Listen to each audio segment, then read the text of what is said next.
E você está no Chapéu Pensador. E hoje nós temos um convidado especial, especialíssimo. Eu estava numa viagem com ele pelo Mato Grosso, fomos dar uma palestra lá. E daí ele começou a me falar de design thinking. E isso não saiu da minha cabeça. Eu falei, não, nós temos que fazer um programa sobre design thinking.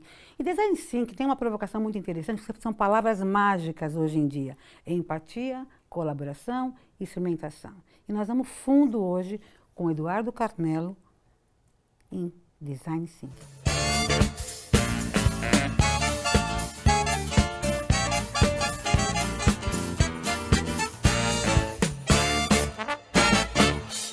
Gente, nós estamos aqui com Marcelo Ortega, Tejon e Eduardo Carmelo. Gente, muito obrigada de você ter vindo aqui nesse... que nós estamos fazendo a gravação num dia tão especial, gente, que só amigo para vir aqui mesmo, né, Eduardo? Eduardo, você nem precisa de apresentação, né? Você é o cara, o presidente da Entusiasmo. Eu sou diretor da Entusiasmos, a gente há 20 anos trabalha com gestão de mudança e desenvolvimento de liderança dentro das organizações. Então começa contando pra gente o que é essa palavra assim, então, que ficou tão chique, tão na moda, design thinking, e você é o cara. O design thinking, na verdade, parece que é bem novo, né? Mas ele nasce por volta de 1958 com John Arnold, que era um arquiteto em Stanford. E ele tinha essa mente de que design thinking não era só para designers, ele tinha um trabalho transformador no sentido de dizer que qualquer pessoa pode ser design thinker, né? Você tem o design thinking, que é a metodologia, né, uma abordagem para criar oportunidades e resolver problemas complexos de forma colaborativa, sempre centrada no usuário, sempre centrada nas pessoas, né? Você tem um exemplo super bacana de uma startup que começou a fazer um site, resolveu fazer um site, passou 5 meses tentando desenvolver o site. Quando ele desenvolveu todo o site, que ele começou a vender, vendia $200 por semana. E os caras começaram a ficar cabreiros, assim, vendia pouco. Aí no meio disso alguém disse assim, para tudo, vamos fazer uma coisa diferente. Vamos pegar as 5 pessoas que compraram, né, e outras 5 que ainda não compraram, e vamos trazer para ver o que a gente pode aprender com eles, né? E quando eles botaram os caras na frente do site, os caras começaram a perceber que o site tinha um monte de falha, que não fazia o desejo de compra, né? E aí quando eles fizeram essa primeira sessão de teste, que hoje a gente chama de teste, né, de prototipação, aí na semana seguinte começou a vender $400. E aí eles fizeram mais 2 sessões, foi para 800, 1.600 e estourou. E é o site que a gente conhece hoje, que é o Airbnb. Então, o que é o Design Thinking? Quando eles aplicaram o Design Thinking, o que eles disseram? Colaboração, que você traz o cliente para co-criar juntos, né? Porque essa ideia de você criar dentro da tua sala, sem a experimentação, sem o teste, né? É uma ideia, não é completa esse processo. Então você usa a colaboração e você usa sempre o usuário, que a gente chama no usuário no centro, né? E esta metodologia, que depois foi aprofundada pelo Tim Brown, dos caras da Ideal, que é uns caras super bacanas, né? Começou a ganhar um corpo muito grande justamente porque eles levaram o Design Thinking aí para negócios, criação de negócios, né? Eu ia falar isso, a gente esteve junto no a gente esteve no Vale do Silício, né? E dali, tem vários exemplos incríveis que a gente teve lá na Salesforce. A Riot Games, né? Genial, linda, ficamos deslumbrados, né? a própria Salesforce. Exato. E para você ter uma ideia, o Google hoje tem uma metodologia de Design Thinking chamada Sprint, onde a coisa é tão forte que eles criam negócios em 5 dias. E aí o Design Thinking tem uma metodologia. E o nosso trabalho é ajudar as organizações a usar essa metodologia justamente para acompanhar as transformações da complexidade, mas também para entrar no mundo digital e para conseguir surfar toda essa grande onda de exponencialidade. Ô Edu, sem ficar em tecnologia, que a gente adora, acho que tecnologia hoje faz sentido na solução de problemas. A maioria das startups que a gente viu, elas nascem para resolver um problema de um usuário, de um cliente, exatamente, né? O aplicativo, os conceitos dos apps todos, eu faço um aplicativo para resolver um problema do usuário. E o desenvolvimento dele é a partir do feedback, da cooperação do próprio usuário que vira uma comunidade maravilhosa de contribuição e de replicação da ideia. Você vê o Waze é um aplicativo assim, né? Eu conheci o Waze a partir de um amigo que falou assim, cara, você fica no trânsito, pra quê? Sai do trânsito. E a chamada do Waze é saia do trânsito, né? Mas dá um exemplo pra gente do design thinking no lado sem tecnologia. Tira a tecnologia. Perfeito. Que eu acho que isso acessa legal o público do Chapéu Pensador. Legal. Olha, um dos nossos projetos foi ajudar uma organização que estava perdendo com uma máquina, um dispositivo, mais de $800 mil cada venda. Eles perderam 3, foram devolvidos 3 processos, porque junto com a máquina vinha um dispositivo e que esse dispositivo não chegava a máquina e aí o cliente ficava pé da vida e devolvia. Com o Design Thinking a gente foi procurar o que a gente chama do mapeamento da experiência, olhar por que isso estava sendo falho dentro da organização.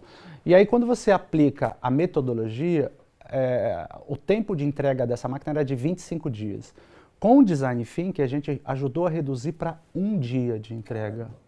No hospital aqui em São Paulo, você tem que é uma das questões mais complicadas no hospital, que é o paciente chega no pronto-socorro e às vezes tem que esperar 4, se for SUS, 5, 6 horas. Na aplicação, você reduziu de 6 horas para 2 horas do paciente. Então você olha a cadeia de processos, você olha o alinhamento, você olha as competências, você usa a jornada, né, rapidamente. São 6 estágios. A empatia, você empatiza, você define, você idealiza, prototipa, testa e implementa. Né? Então, sem tecnologia nenhuma, a gente ajudou num processo de compra, numa precificação, que demorava 8 horas para o cara mandar uma proposta. É um processo de inovação. Hoje você precisa ligar o design. Poderia ser usado por isso que, design, na verdade, o design é que produzir a inovação está diretamente ligado a você ter um mindset de um designer, que é isso, entendeu? Então, a inovação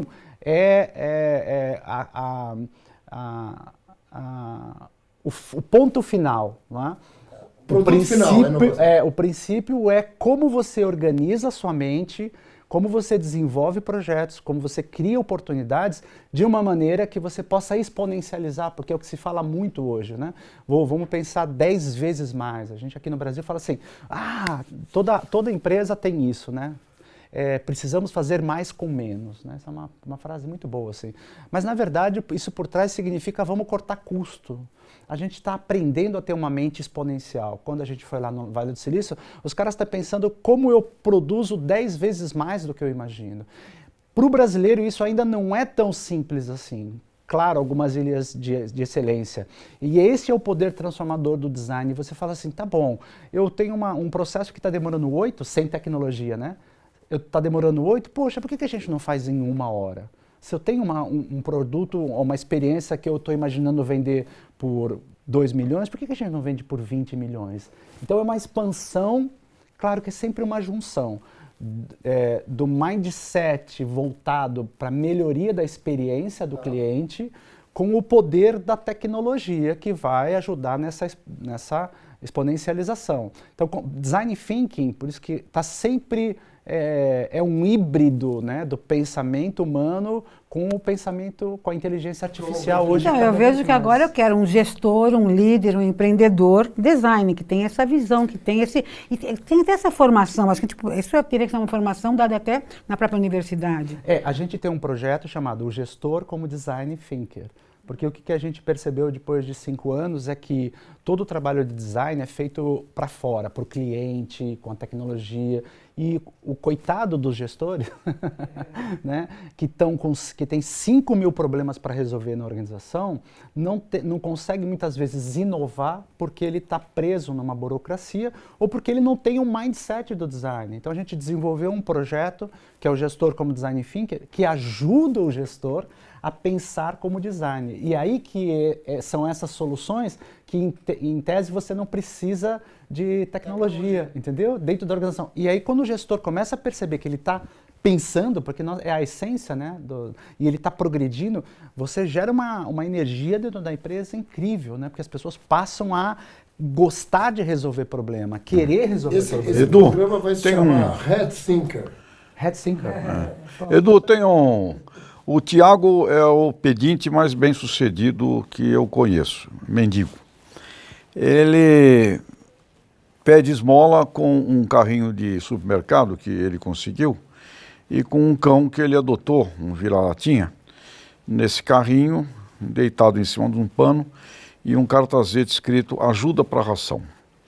O Tiago, ele me disse, eu falei com ele, eu falei, como é que você teve essa ideia de pedir esmola com cão e aí ajuda para ração?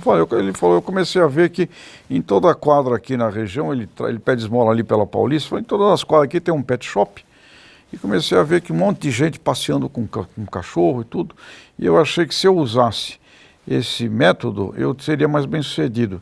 Ele tem um resultado como pedinte espetacular por causa do método. Ele é um designer thinking, o Tiago. O nome do cão é Scooby. Inclusive, quem quiser ver, tem no YouTube, Tiago e Scooby. Um caso de sucesso de um pedinte. Mas olha que porque ele empatizou com o cenário, com o que estava acontecendo ali, definiu uma oportunidade, teve uma ideia, provavelmente prototipou, testou, deu certo. Que esse é o poder transformacional, né? Você não é só o design pelo design, é quando você cria uma solução, uma ideia, uma inovação e você começa a ter... E o cão fica deitado quietinho o tempo todo. O cão é um símbolo... Precisa de tecnologia, o cão, né? Vira-latinha que ele pegou, adotou da rua. Mas essa ideia, Ortega, é muito bom, porque a gente foi lá e tudo era tecnologia, né? Porque às vezes a gente fica muito dependente da tecnologia. O que mais te impressionou lá, Edu? A Riot Games. A Riot Games também. Eu também fiquei... incrível. Porque vê, jovens, eles já são, nos Estados Unidos, empreendedores. Eles crescem com a cultura do empreendedorismo, né?